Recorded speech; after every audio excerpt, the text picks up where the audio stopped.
Scott McAndrews, the president of the Greater Hazleton Area Astronomical Society. Thank you for coming back. We're going to talk about the summer night sky. Now, there is a big event coming up. NASA has its own website dedicated to it. It's the solar eclipse of 2017. It will sweep across the United States of America, actually. Now, I got my glasses. I'm all ready for my eclipse party, and you semi-rained on my parade. Not bad, but you said, listen, we're not going to see the full eclipse here, but we'll see a partial. Should I still look up in August on that day? Yes. If you're not going to be near the totality line, yes, you can still see it, take a look at it, but you've got to remember to wear those glasses. Anytime you look at the sun, you've got to keep your eyes protected because that light is very, very intense. I purchased mine on earthsky.org if you're interested. That's where I purchased mine, so take precautions. Let's try to explain here. So what is a solar eclipse? It seems kind of basic. If I'm wrong, tell me. So we got the moon blocking out a little bit of the sun. So we got the earth, the moon, and then the sun. Am I right in saying that? And what makes it so special? This doesn't happen often. Oh, yes, it does. Oh, it does happen. Total eclipses, there are total eclipses, sometimes 1 or 2 a year. Okay. But it's not always in the same spot. So sometimes it's in Antarctic, it goes over the Andes, sometimes it's here, sometimes it's in the middle of the ocean, but this one just happens to sweep across the entire United States. There are two types of eclipses.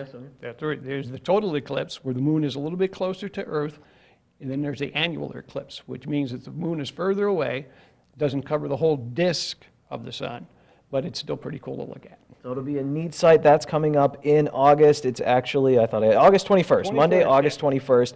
And there's other things to look out for, though. You don't have to wait till August. You could get out in the backyard now. What should we look out for this summer? When we do our programs, we mention that. We show people how to find different things. We show them how to use Ursa Major, or the Big Dipper, part of Ursa Major, to find Polaris, Regulus, and Leo, and to find Arcturus and Bootes. And from there, once you start star hopping, you can find your way around the sky.